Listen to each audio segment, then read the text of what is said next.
नमस्कार दोस्तों।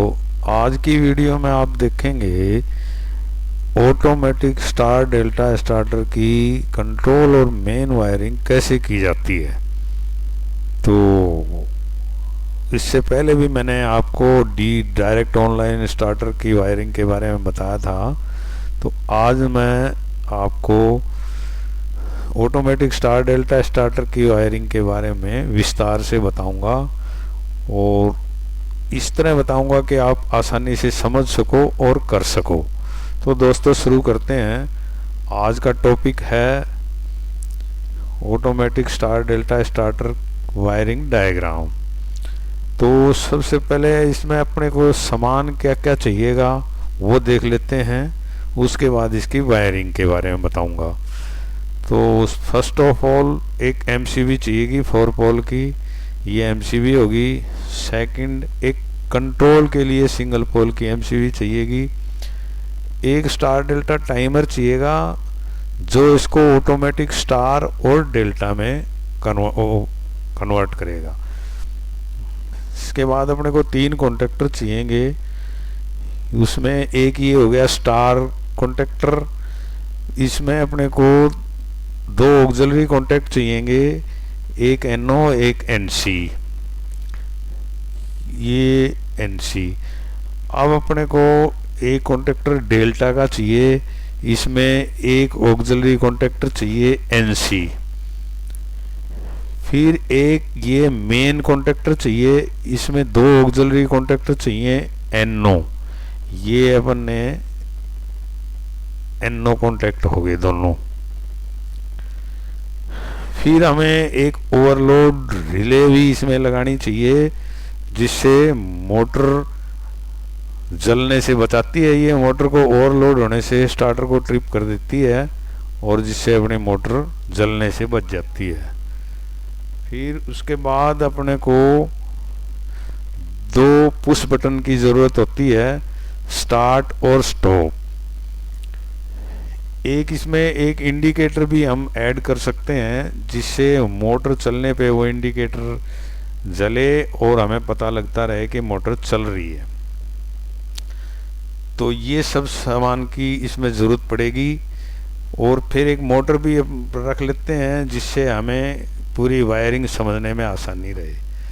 तो दोस्तों ये इसमें सामान चाहिएगा। अब अपन इसकी मेन वायरिंग शुरू करते हैं।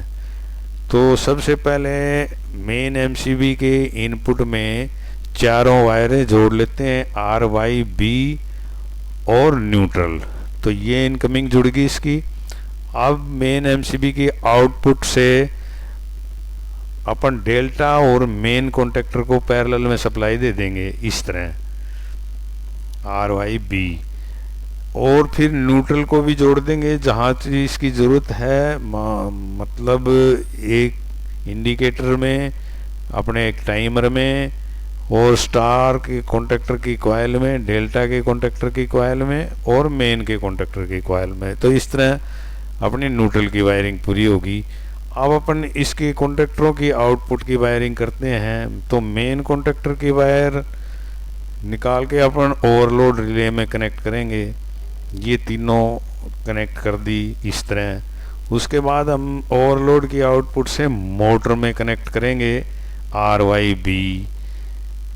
ये अपन ने आर वाई बी जोड़ दी इस तरह। अब अपन डेल्टा के कॉन्ट्रैक्टर से भी 3 वायर लेके आर वाई बी और मोटर में जोड़ देते हैं। तो ये दोस्तों मोटर में जुड़ गई, क्योंकि ये मोटर 6 तार से चलती है। एक बार स्टार में सप्लाई जाएगी इसमें, एक बार डेल्टा में। तो अब स्टार में चलाने के लिए इसका जो स्टार का कॉन्ट्रैक्टर है उसको भी डेल्टा के साथ कनेक्ट करेंगे इस तरह।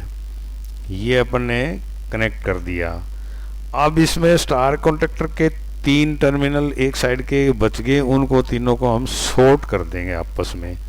इस तरह करके ये इसकी मेन वायरिंग हो जाती है। अब इसकी कंट्रोल वायरिंग शुरू करेंगे। ये अपन ने मेन एमसीबी से एक फेस उठा के अपनी कंट्रोल एमसीबी की वायर एक साइड में जोड़ दी।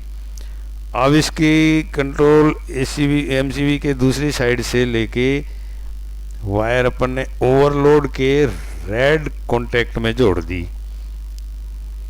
अब दूसरे रेड कॉन्टैक्ट की वायर लेके अपने रेड पुश बटन में जोड़ दी और फिर इसके रेड और ग्रीन पुश बटन को शॉर्ट करके एक वायर मेन कॉन्टैक्ट के एनओ में जोड़ दी जाती है और उसके बाद ग्रीन पुश बटन की वायर अपन लेके टाइमर के एक पॉइंट में देते हैं, एक इसके मेन कॉन्टैक्ट के एनओ में जोड़ देते हैं और फिर उसके साथ ही इसके स्टार के कॉन्टैक्टर के एनओ में भी जोड़ते हैं और मेन कॉन्टैक्टर के दूसरे एनओ में भी इसको जोड़ देते हैं।